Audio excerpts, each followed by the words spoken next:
Après la validation, place à la vulgarisation. Le PDC, le plan de développement communal d'Aguenive 1, adopté il y a quelques mois, est ici présenté aux leaders communautaires, à toutes les couches socio-actives de la commune d'Aguenive 1 pour approbation. Le PDC donc, de la commune d'Aguenive 1, nettement bien mûri, bien réfléchi, bien conçu, regorge en son sein donc de potentiel sur lesquels doivent se baser l'AOTA pour pouvoir apporter donc de sa plus-value. Le volet du programme 9 qui a retenu notre attention, donc particulièrement la construction de ce marché, est un volet assez important du point où il faut assurer donc des infrastructures marchandes de taille pour pouvoir amener les acteurs à une formalisation dont nous rêvons tous. 8 projets structurants élaborés autour de 4 axes principaux de développement avec un budget d'un peu plus de 15 milliards de francs CFA. Des projets qui vont de l'assainissement des espaces à l'aménagement des routes en passant par l'équipement des services et le reverdissement de la commune. Et pour tous ces projets, le maire Kovi Adambounou et son équipe se doivent de mobiliser les fonds. Le PDC a défini des projets dont les montants s'élèvent à 15 milliards 368 millions. On peut le dire que ça paraît modeste en regardant la taille de la ville d'Agué, mais également on peut dire aussi que c'est ambitieux. Ambitieux dans le sens où nous sommes des communes nouvelles. Et nous disons qu'on fait l'expérience de ces premiers exercices en mobilisant les ressources, tant bien qu'internes, au niveau des partenaires en développement, au niveau des actions de l'État, pour pouvoir réaliser ces projets structurants qui permettront de créer de la richesse, de créer de la stabilité et de créer un cadre propice donc au développement des activités économiques et permettra donc d'avoir une ville encore plus riche et où les gens ont envie de s'installer et où il y a une valeur ajoutée sur les activités. Une commune intelligente en perspective pour le bien-être et le bonheur de toute la population d'Aguenive 1, laquelle doit aussi s'inscrire dans cette vision. Nous avons prévu donc dans le plan de communication d'aller le plus près possible de chacun des habitants pour leur signifier que ce plan-là a été adopté par nous tous et que chacun d'entre nous doit y contribuer. Ça exige de nous tous la mobilisation en ressources financières, mais également la mobilisation en intelligence et au bien vivre. Je prends un exemple. Si on fait tous ces efforts-là et que les gens continuent par salir les routes, il faudra multiplier ce budget-là par 2. Donc si chacun fait sa part, nous sommes convaincus que l'ensemble de ces efforts cumulés permettront d'arriver au résultat avec une ville verte et une ville propre et belle. Le plan de développement communal PDC d'Aguenive 1 est prévu pour durer 5 ans.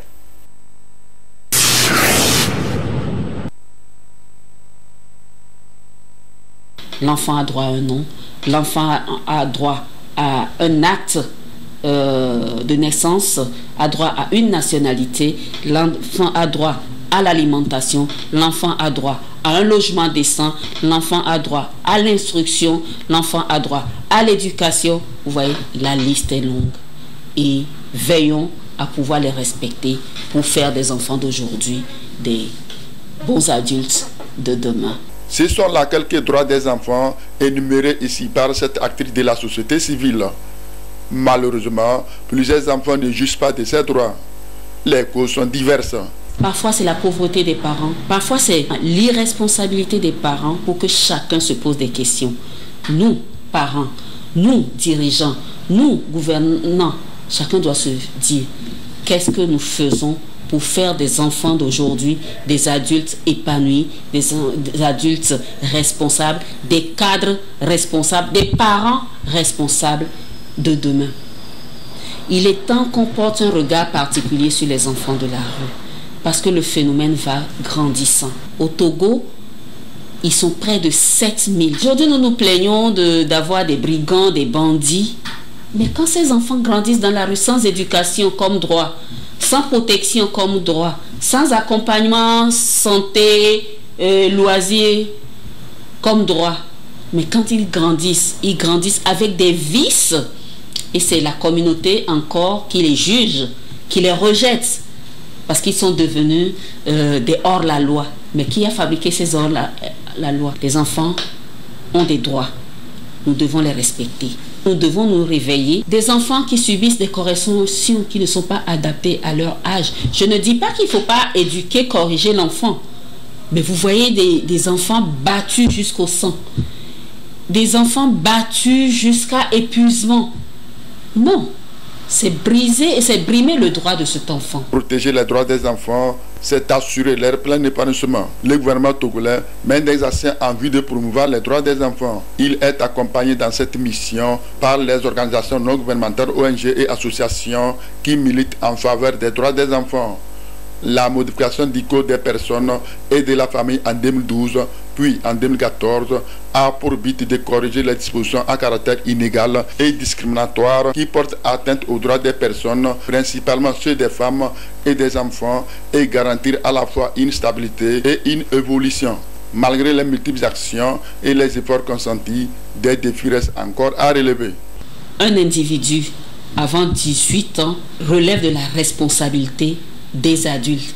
Et des adultes, j'entends parents, j'entends famille, j'entends éducateurs, j'entends dirigeants, j'entends gouvernants. Chacun a une responsabilité dans l'éducation des enfants, dans le respect des droits des enfants.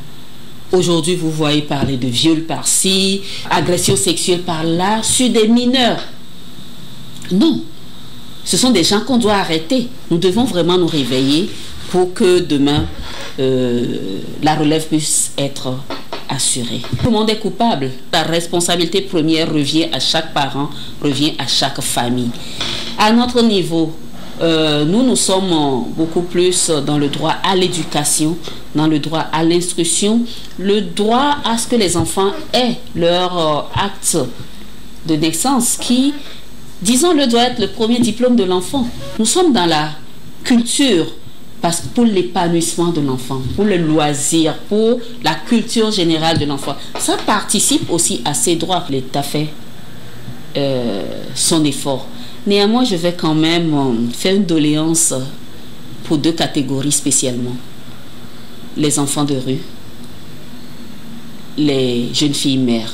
Je pense à une loi pour protéger ces enfants-là en amont, c'est-à-dire sanctionner ceux qui les laissent venir dans la rue. Et peut-être, ça peut corriger. Une sensibilisation accrue permettra également de promouvoir et de protéger les droits des enfants. Chaque citoyen est invité à apporter sa contribution dans ce sens.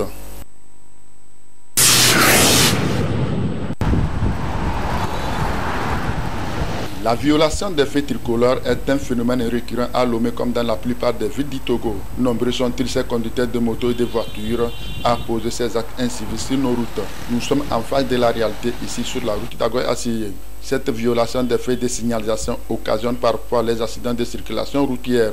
Et il est donc important d'en parler pour rectifier les tirs. La violation des feux tricolores, c'est vraiment très grave. Violer le feu rouge, c'est pas bien. D'abord, quand l'on arrive et on voit que le feu orange est allumé, on doit toujours commencer par ralentir. Mais ce qu'on voit est que les gens, dès qu'ils voient que le feu orange est allumé, c'est à ce moment-là, ils commencent par accélérer pour pouvoir éviter le feu rouge, alors que ce n'est pas bien. Ces mauvais comportements observés sur nos routes prouvent à suffisance que ces conducteurs ne maîtrisent pas le code de la route. D'où la nécessité de suivre une formation en auto-école. Le code de la route, c'est important pour tout le monde. Quand tu conduis sans ton permis de conduire, d'abord, toi-même tu es exposé. Tout le monde doit faire tout pour se faire former dans un centre de sécurité routière. Le code de la route en général. Il y a la mécanique, il y a le sécurisme et la conduite, la pratique. Il faut que tout le monde se patiente dans la circulation. Il ne faut pas être trop précipité, je suis pressé. Pressé là n'arrive jamais au bon port. Excès de vitesse, ce n'est pas bien. Il faut qu'on cesse de prendre le téléphone. L'alcool aussi au volant, c'est très grave. Nous avons tout appris en ce qui concerne la conduite et le comportement à tenir dans la circulation. Même étant un conducteur ou même étant un passager ou un piéton, il faut savoir qu'il y a des règles, des conduites à tenir sur la route. Violer les feux tricolores, c'est mettre sa vie et celle des autres en danger. Les conducteurs sont donc invités à proscrire ces mauvaises habitudes sur nos routes et respecter aussi les autres règles de conduite. La prudence et la vigilance doivent également être des mises.